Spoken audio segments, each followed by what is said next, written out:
ఎందుకంటే సంపాదించే వ్యక్తి సైలెంట్గా ఉంటే ఇంట్లో పరిస్థితులు ఎట్లా ఉంటాయో మనందరికీ తెలుసు. లేడీస్ ఎక్కువ మంది ఉన్నాం కాబట్టి, అవునా కాదా? సో ఇంట్లో పరిస్థితులను బట్టి మనం ఏం చేయాలి. సో ఇక్కడ మేము ఎంత మాట్లాడినా, మేము మాట్లాడినా, ఇంకా వేరే వాళ్ళు ఎవరు వచ్చి మాట్లాడినా కూడా మీకు అందరు మోటివేషన్ ఇవ్వడానికని మాట్లాడతారు, అవునా కదా?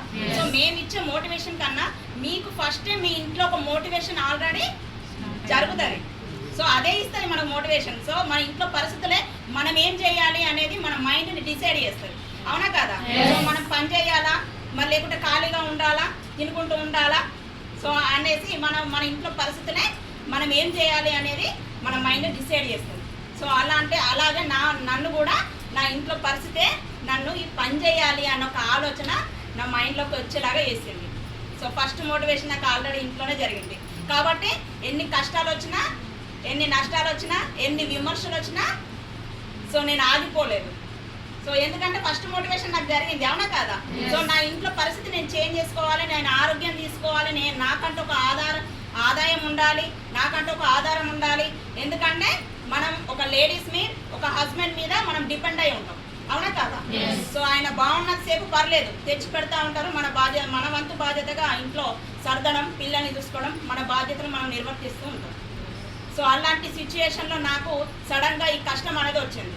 సో వచ్చినాక నాకు అవకాశం కొరకు నేను వెయిట్ చేస్తున్నా. సో అవకాశం అనేది నాకు నిజంగా వెస్టేజ్, మా అమ్మ నాన్న నాకు జన్మనిస్తే వెస్టేజ్ నాకు పునర్జన్మనిచ్చింది.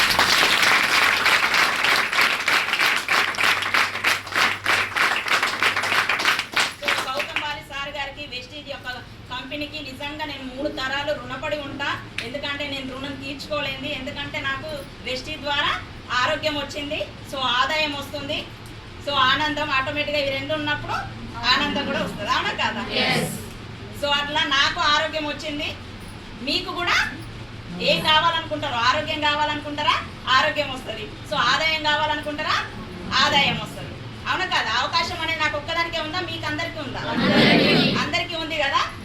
సో నాకు కూడా అలాంటి, కాకపోతే అవకాశాన్ని మనం వినియోగించుకోవాలి, సద్వినియోగం చేసుకోవాలి, అవునా కదా? ఒక 1 ఇయర్ మీరు వెస్టేజ్లో నిలబడండి, ఖచ్చితంగా సక్సెస్ తీసుకుంటారు అందరూ కూడా.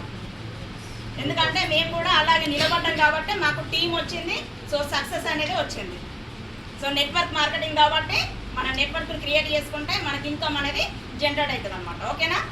సో అందరూ వెస్టేజ్లో నిలబడతారా? ఆరోగ్యాన్ని, ఆదాయాన్ని తీసుకుంటారా? సో మన లైఫ్ చేంజ్ చేసుకోవచ్చు వెస్టేజ్ ద్వారా. సో మన లైఫ్ చేంజ్ చేసుకుంటూ ఎదుటి వాళ్ళ లైఫ్ను కూడా చేంజ్ చేసే ఒక గొప్ప అవకాశం, అవునా కదా? సో బయట మనం ఎన్ని రోజులు చేసినా ఒక్కరమే, అవునా కదా? సో సార్ కూడా కపిల్ చిట్ ఫండ్లో చేసేవాళ్ళు వెస్టేజ్కి బిఫోర్. నేను ఒక హౌస్ వైఫ్ని, మామూలు హౌస్ వైఫ్ని. సో సారు కపిల్ చిట్ ఫండ్లో చేసేవాళ్ళు. అప్పుడు ప్రాబ్లం వచ్చినాక బెడ్సిక్ అయి ఉన్నారు కదా, కనీసం చూడడానికి కూడా రాలేదు వాళ్ళు. దాదాపు 10-12 ఇయర్స్ వర్క్ చేసిండు. కానీ ఎన్ని రోజులు చేసినా ఒక్కడే కాబట్టి, చేస్తేనే వస్తుంది కాబట్టి, చేస్తేనే ఇస్తారు కాబట్టి, అవునా కదా? సో సడన్గా ఇంట్లోండేసరికి, హెల్త్ బాగాలేక ఇంట్లోండేసరికి మనకు డబ్బులు వస్తాయా? రావు కదా? సో కానీ వెస్టేజ్ యొక్క గొప్పతనం ఏంటి అంటే ఇక్కడ ఒక security planning, 3 generation income planning ఉంది. మనం ఉన్నా లేకున్నా మనకంటూ ఒక టీంను క్రియేట్ చేసుకుంటే, నెట్వర్క్ను క్రియేట్ చేసుకుంటే, మనం నెల ఇంట్లో ఉన్నా కూడా మనకు అకౌంట్లో డబ్బులు పడతాయి. ఎంత గొప్ప అవకాశం చెప్పండి, అవునా కదా? సో బయట మళ్ళీ ఎన్ని సంవత్సరాలు చేసినా సారు చిట్ ఫండ్లో 12 ఇయర్స్ చేసిండు కదా, 10,000 జీతానికి చేసిండు. 10,000లో బతికిన వాళ్ళం మేము. సో అలాంటిది వెస్టేజ్ పుణ్యమా అనేసి నేను ఇందులో నా జర్నీ వచ్చేసి 2 ఇయర్స్లో హైయెస్ట్ చెక్ 2,05,003.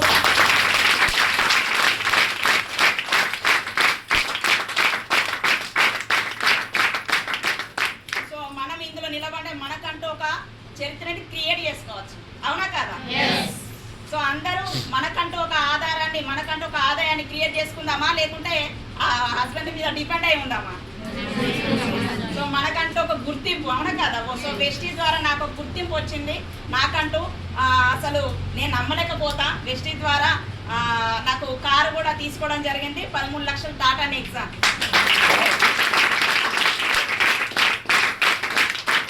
సో ఇంత గొప్ప అవకాశం అనేది మీకు అర్థం కావడం కోసం అని చెప్తున్నా నేను. అంతేగా నా గురించి నేను తప్పు కొట్టుకుందామని ఇందులో నేను చేసింది ఏం లేదు. సో కంపెనీ గొప్పతనం అది.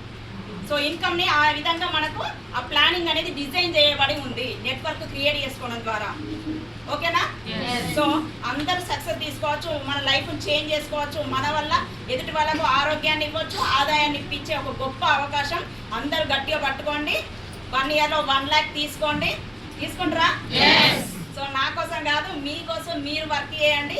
ఇది ఎవరి బిజినెస్? నా బిజినెస్ అని అనుకున్నప్పుడు మనకు ఎన్ని మాటలు వచ్చినా ఎన్ని విమర్శలు వచ్చినా మనం నిలబడతాం. అవునా కాదా? సో మన బిజినెస్ అనుకోని ఇందులో నిలబడండి. నా బిజినెస్, నా లైఫ్ నేను చేంజ్ చేసుకోవడం కోసం ఇందులోకి వచ్చిన అనేసి మీరు నిలబడితే ఖచ్చితంగా సక్సెస్ మీరు కూడా తీసుకోవచ్చు. ఓకేనా? సో విమర్శలు వచ్చినప్పుడు కూడా లేడీస్ ఎక్కువ ఉన్నారు కాబట్టి సో స్టార్టింగ్లో ఎవరైనా ఏదైనా మాట అంటారు. సో అన్నప్పుడు మనం అక్కడ ఆగిపోవద్దు. ఆగిపోతే ఇప్పుడు మనకంటూ చరిత్ర సృష్టించుకోలేదు. అవునా కదా? సో ఇప్పుడు ఈ రోజు ఇంత ఇన్కమ్ తీసుకుంటూ ఇక్కడ నిల్చున్నా అంటే సో ఎంతో కొంత నన్ను చూసి మీరు ఎంతో కొంత ఒక ధైర్యం అనేది వస్తుందా కదా? ఎందుకంటే మీలాగా హౌస్ వైఫ్నే కదా నేను. అవునా కదా? సో ఆ ధైర్యం అనేది మీకు నన్ను చూస్తే మీరు కొంచెం ఆ ధైర్యాన్ని తెచ్చుకొని మీరు ముందుకు రాగలుగుతారు. సో అంటే ఒక ఆదర్శంగా మనం నిలబడచ్చు. మనం సక్సెస్ అయ్యి మన కష్టాలు విమర్శలు ఏదో ఒక అన్ని తట్టుకొని నిలబడి సక్సెస్ తీసుకుంటే మనం ఇంకొకరికి ఆదర్శంగా నిలబడవచ్చు. అవునా కదా? సో అందరూ సక్సెస్ తీసుకోవాలని మనస్ఫూర్తిగా కోరుకుంటున్నా. డిసెంబర్ వరకు 3 lakhs లేదా 4 lakhs తీసుకోవాలని ఖచ్చితంగా గోల్ పెట్టుకొని వర్క్ చేస్తున్నా నేను. సో అందరూ సక్సెస్ కావాలి. 1 yearలో 1 lakh తీసుకోవాలని మనస్ఫూర్తిగా కోరుకుంటున్నా. Thank you wish.